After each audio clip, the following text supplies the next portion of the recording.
Hey everyone, Wolf Lord Rho here. Today we continue our discussion on Inquisitor Kryptman's gamble, as we look at the repercussions thereafter. Spoiler warning to begin, as the events we're discussing today are from the Warhammer 40k story, Deathwatch Kryptman's War, by Ian St. Martin. As always, I really recommend you read the stories for yourself first, without spoilers, as that's the best way to enjoy the lore for yourself. But with that said, let's just jump straight in. So earlier in the week, we've been discussing the events and actions of the mysterious Lord Inquisitor Kryptman. At the start of the week, we discussed the brutal practicality of his actions, enacting exterminatus on a loyal Imperial world to simply deny the Tyranids its resources, sacrificing the lives of millions of loyal, innocent Imperial lives in the process, whilst lying to Ultramarines Captain Uriel Ventress about his intentions to boot.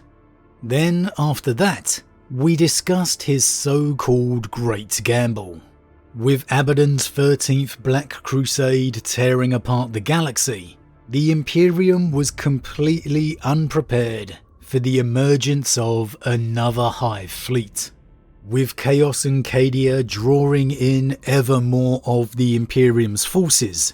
This Leviathan was poised to enter into the Ultima Segmentum and consume everything in its path.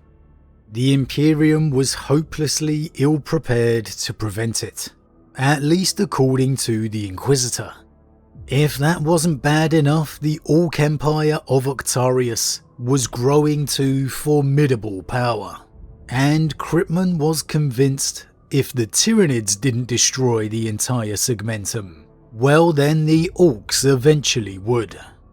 If you missed our discussion on this on Wednesday, then I definitely recommend going back and giving that a listen before you continue.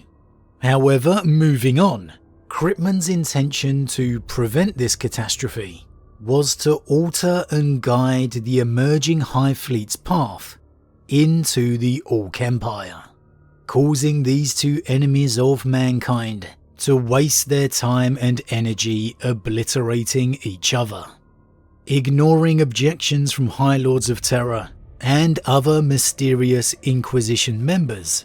In typical Kryptman fashion, the Inquisitor commenced his plan.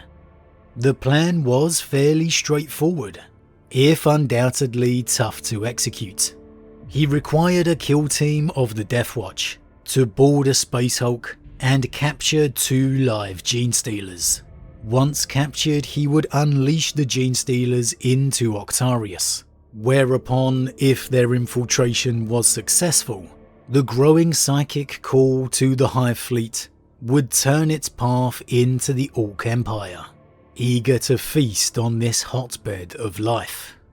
To do this, he convinced a kill team led by a Watch Captain Artemis, and despite suffering heavy losses aboard the Hulk, Artemis and his kill team managed to complete their mission.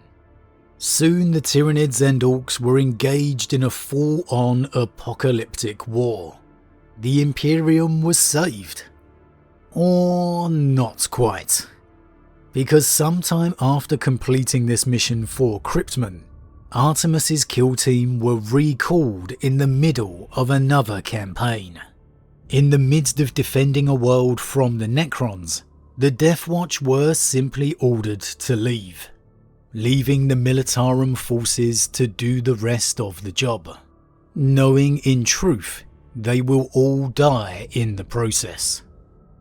Artemis's rendezvous point was within the emptiness of the void, bordering the Orc Empire, and when his kill team arrived there, they were met by a formidable sight: the forces of their entire Watch Fortress, their entire fleet, including their mobile fortress monastery, the Führer Shield. All 5 watch companies, every single kill team, It can't be overstated just how rare a gathering of force like this is. The forces of a Deathwatch fortress are rarely ever in the same place at once. Such are the threats that beset the Imperium. However, here, the entire Watch fortress had been intentionally gathered. And this was where the revelation and repercussions of Kryptman's gambit became revealed. In assembling every member of the Watch fortress, all 200 brothers, Watchmaster Ashurbanipal revealed not only he knew of Artemis's mission for Inquisitor Kryptman, pointedly stating out it is against the creed the Deathwatch stand for, the elimination of all Xenos, but that most importantly, it failed. We are here because the Inquisition has failed. The conflagration they kindled between our enemies has made them stronger, and their numbers more vast. The more biological matter it devours, the heartier and more numerous the tyrannid becomes. And the foul orc, capable only of war, used the fire of battle to multiply far beyond the hordes it wielded before. So rather than one, or possibly both forces being eradicated, as Kryptman was perhaps hoping, neither had appeared to be the case. The orcs and the tyrannids had emerged stronger than ever. And as the Watchmaster would go on to reveal, their conflict had begun to erupt from the Orc Empire into Imperial space. Now, it's the Inquisition's reaction to this where things get even more interesting, as Ashurbanipal informs his assembled host that, as a result, the Inquisition deemed the Imperial system of Kyrbinola non-essential. So, they withdrew all its defensive resources from across the entire system, ordering them to remain confined upon its inner fortress world of Presidium. And so defenseless, the system then became overrun by the Xeno conflict. It's worth noting here that while the military forces may have been evacuated, or more appropriately ordered to leave their worlds defenseless, the ordinary people were not. They were left behind on those worlds. And so, in essence, the Inquisition left the system of Kyrbinola to die. Millions, billions perhaps of lives across the system, 24 worlds, were simply abandoned. Now, Inquisitor Kryptman is the man taking the fall for this, and perhaps rightly so, you may say. Stripped of his rank and declared excommunicated, he had apparently disappeared, being hunted by his fellow Inquisitors, and quite possibly the Officio Assassinorum. In stating the Inquisition's failure, Watchmaster Ashurbanipal said it fell to the Deathwatch to fix the problem. They would make the most of this ongoing war between the Xenos, stealthily striking down the key hive ships where they could, disrupting the hive mind's control, and simultaneously find and eliminate the Orc Overfiend, the ruler of the Orc Empire, believed to be the second largest Orc in the galaxy, behind Gazkul himself. Now, Artemis, feeling responsible for his part in the events, volunteered for the mission to take out the Overfiend. And so that's what the Deathwatch set about doing, maximising the confusion of the Orc and Tyrannid fleet battles.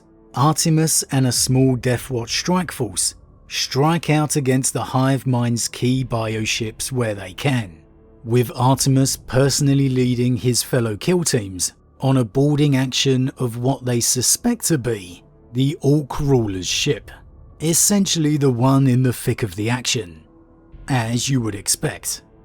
And it's an awesome set of events. Definitely a story I recommend checking out if you're listening to this and you haven't already, because it is absolutely action-packed. However, Artemis ultimately failed. The Overfiend wasn't aboard the vessel as they expected, and the ship that had transported them had been forced away in the carnage of battle. With the real bulk of the Deathwatch fleet still safely out of system, Artemis and his men would ultimately luckily be saved by the Militarum battle fleet of Kryptman, defying their containment order to answer the distress call. And this is where the truth is finally completely revealed, as the Admiral of the battle fleet, Admiral Nearchus, explains the truth to Artemis, because his fleet wasn't just ordered to abandon the people of their system, leaving them as prey for the Xenos, as Watchmaster Ashurbanipal had stated. They were in fact ordered away into their confinement, while their worlds faced exterminatus from the Deathwatch. All 20 worlds of the Kryptman system were wiped clean of all life by the very forces who were supposed to defend them. And the loyal servants of Battlefleet Kryptman, who had grown up on those very worlds, who had their families, friends, their entire lives in this system, were forced to simply stand idly by and watch, all in the name of duty. Anyone who resisted was instantly killed by the Deathwatch forces. In viewing the barren rocks of the former planets, Artemis could see for himself the clear evidence of cyclonic torpedoes. The worlds had indeed been wiped out, as the Admiral said. The Watchmaster had lied, and when he and his fleet arrived to enact penance for the battle fleet for breaking their confinement, Artemis demanded answers. The answer he received, one anyone who's worked with the Inquisition enough would know. You didn't need to know the truth. Artemis was silent as Ashurbanipal continued. Mortals do not experience time as we do, Watch Captain. The shorter lifespans they live compared to ours means they often fail to grasp the significance of the long-term realities brought about by our actions in the now. They would see the destruction of a system by our hands as a genocide, whereas our duty is to carry out such a task in order to prevent the genocide of 1,000 times their number. You know full well that the unenhanced, those not elevated to see the galaxy as we do, debase themselves to emotion, and do so instinctually. The Inquisition is no stranger to wielding deception as a weapon of great power, and nor is the Deathwatch. Laying the deaths of these worlds at the feet of the enemy rallies them to their banners, and cautions them to endure the true storm that is coming. Ashurbanipal paused and looked at the glowing hololith. Evoking exterminatus upon an entire system was a radical step. That is true enough. But you of all should appreciate the threat we are now facing. The resources of these worlds had to be purged to deny the enemy the use of them against us. Whether their destruction was carried out by our hands or that of the Xenos is irrelevant to the slain, but of vital importance to those who remained.